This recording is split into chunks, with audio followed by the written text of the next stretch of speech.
Honestly, I should be more prepared for this counselor talk than I am because I've known since Louise was like 2 weeks into her freshman year that she was going to be a counselor here at VES.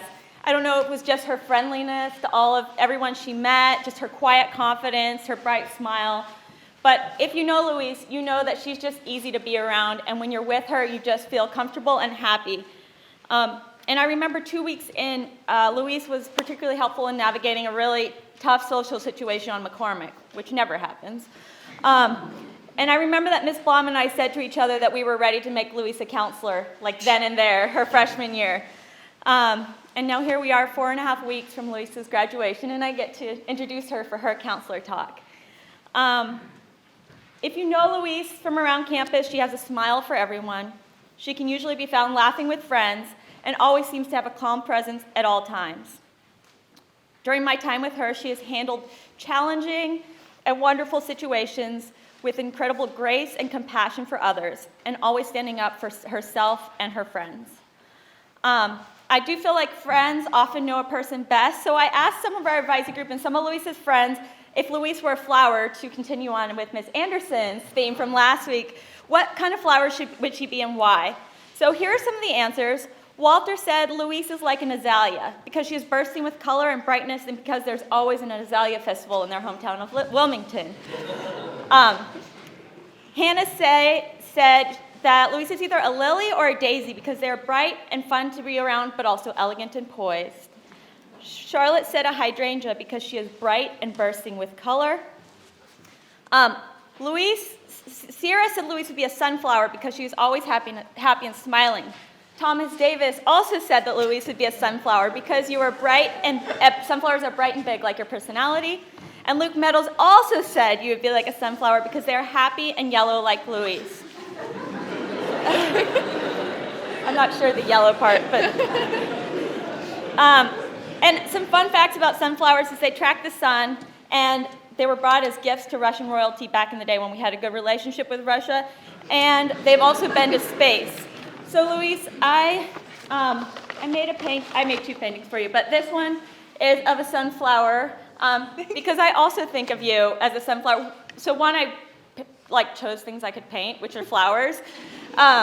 But 2, because I think that you are just beautiful and bright and charming, and you attract the sun, you attract the sun to you, you shine bright, and people want to be around you. So that's the sunflower. Jane also said that Louise is like a Venus flytrap. Because they are unique and special and can only grow in the Carolinas, where Louise is from.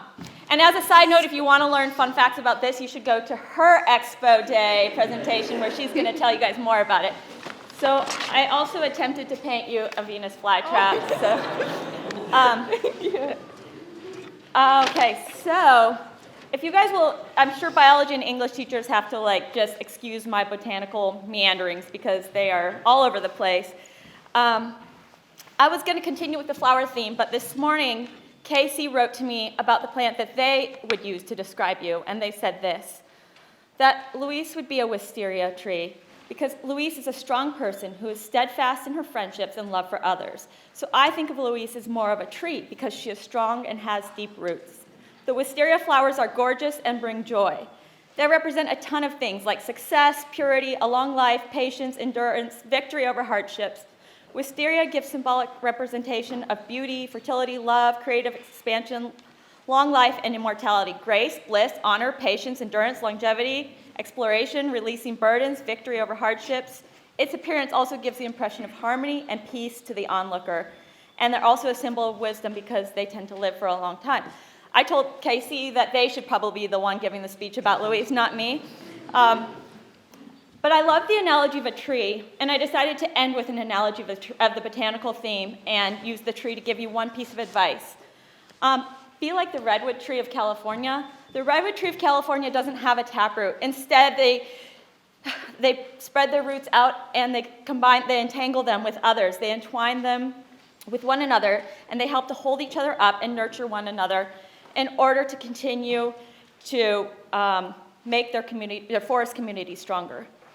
I hope that you reach your roots wide and far while you continue to entwine your roots with your friends, mentors, and family who will help to nurture you and encourage you in your own growth. Know that one of your roots will always be deeply entwined firmly within your community here at VES, and you can always rely on us to support you. Good luck in North Carolina, and go Tar Heels!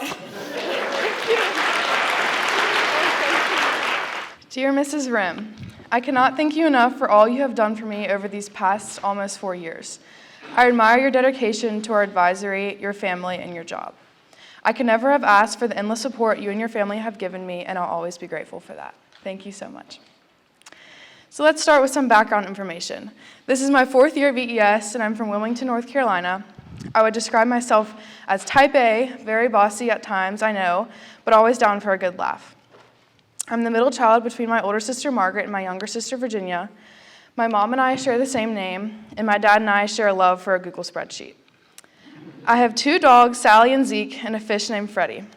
Lastly, I can wiggle my ears. I can't really explain how to do it, but the internet told me it was a genetic trait, which would make sense, as I share this talent with both my sisters, my dad, and my grandpa could even do it too. So I've thought about giving this counselor talk ever since freshman year when I first heard one. Now that it's actually here, I can confidently say that what I'm going to talk to you all about is quite different than what 14-year-old me would have thought. With that, I thought I'd walk you through each of my years here, through the good and the not so good. I hope you'll be able to relate to my experiences or maybe see me in a different light. I'd gone to Cape Fear Academy from kindergarten to 8th grade at home, so coming to VES was one of the biggest changes I had faced at the time. I came into freshman year a nervous wreck. However, I covered it up as much as I could. I thought having my older sister here automatically made me cool, especially because her friends showered me with extra attention. Despite the crippling awkwardness I felt hanging out on box in between classes each day, freshman year was great. I was getting closer with my classmates, looking up to older girls on the field hockey team, and telling my friends back home about the upcoming dance and how I had a cute new dress to wear. All I had to worry about was getting my global cultures discussion post submitted by Sunday night for Mr. Wong and staying quiet during evening pesh in the dining hall with the rest of the McCormick girls. Now, sophomores.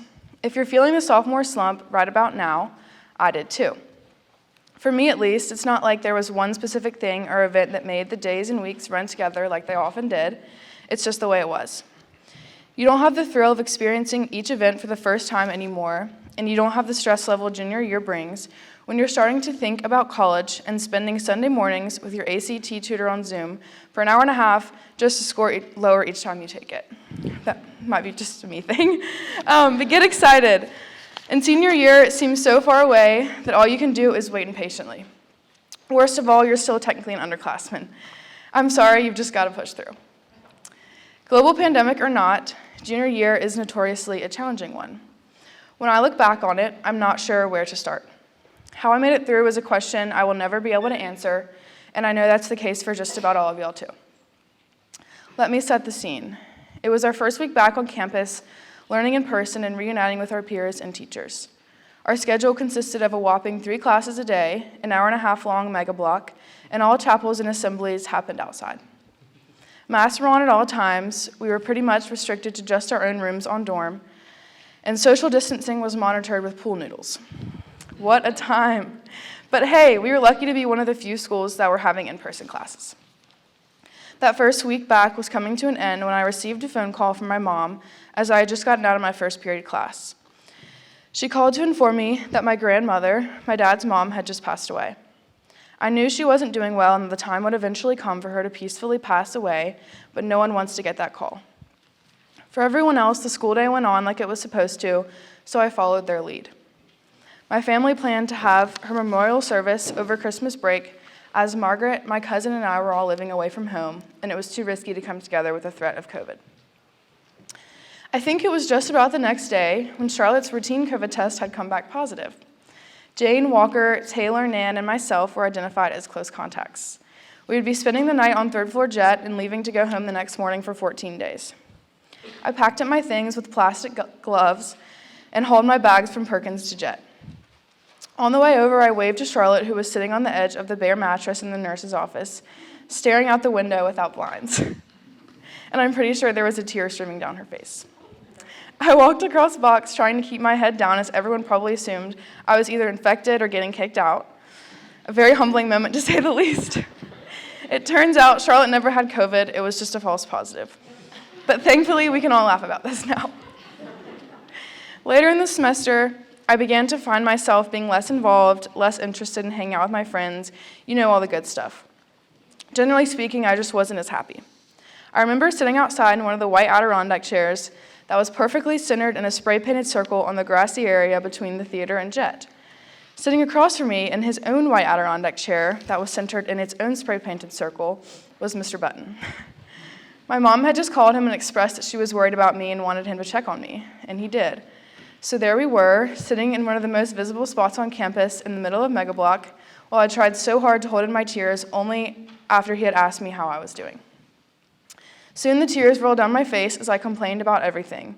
The lack of a season field hockey was having, not being able to visit my friends on dorm, only being able to take my mask off when I brushed my teeth or showered, and finding it absolutely absurd that I was attending school in person, but only having some of my classes twice a week.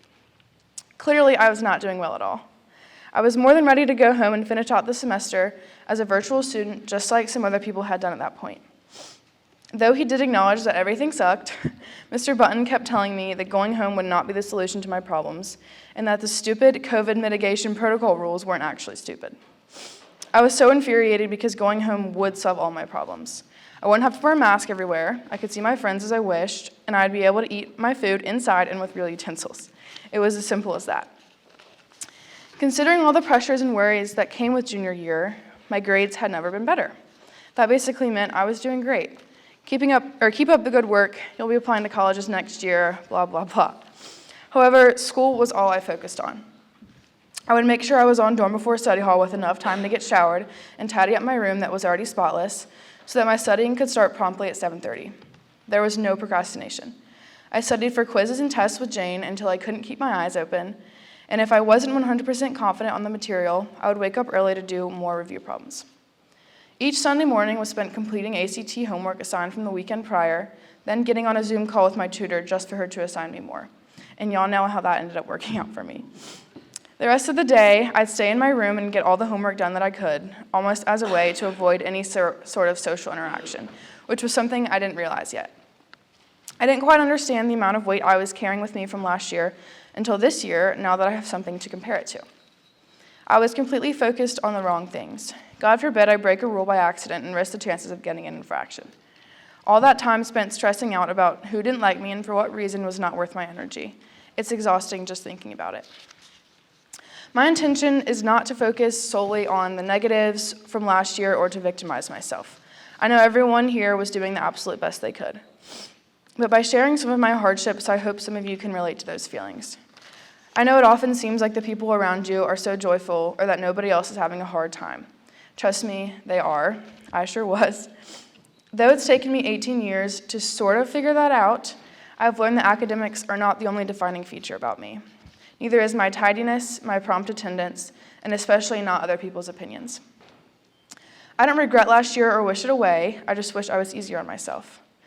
However, this year I learned that hanging out with my friends and literally just laughing is how I would much rather spend my time. I've managed to make up for the lack of laughter last year. In fact, I've laughed so much this year that I have been told to be quiet more times than all years prior. And I'm so grateful for that. It is important to know that you can have good grades in a social life, you just have to prioritize the right things. And yes, I know it takes a lot of trial and error. Thank you to Jane, Charlotte, Emma, Luke, David, Pearson, and Thomas for helping me do this without even knowing it. I love laughing with y'all. Mom, thank you for leading by example as you have shown me how to kill people with kindness. To this day, I have never regretted doing that. Thank you for being my best friend. Not everyone gets to have a mom as understanding as you. I hope I grow up to be just as kind as you are. Dad, you have shown me how to be independent and self-sufficient. Thank you for toughening up my skin and motivating me to get a summer job, but still giving me a goodnight kiss before bed every night when I'm home. And look, I'm a Tar Heel just like you. Margaret, we could not be more opposite. Thank you for leading the way for me at VES and helping me be confident just like you. I have always and will always admire your outgoing personality and your ability to light up whatever room you walk into. Virginia. Oh, how you are such a youngest child. Thank you for staying home freshman year and not leaving mom and dad so early like Margaret and I did. You've softened up dad just a little. And stop growing up so fast. I take pride in being the tallest sister. Seniors, we have 31 days until graduation. Thank you.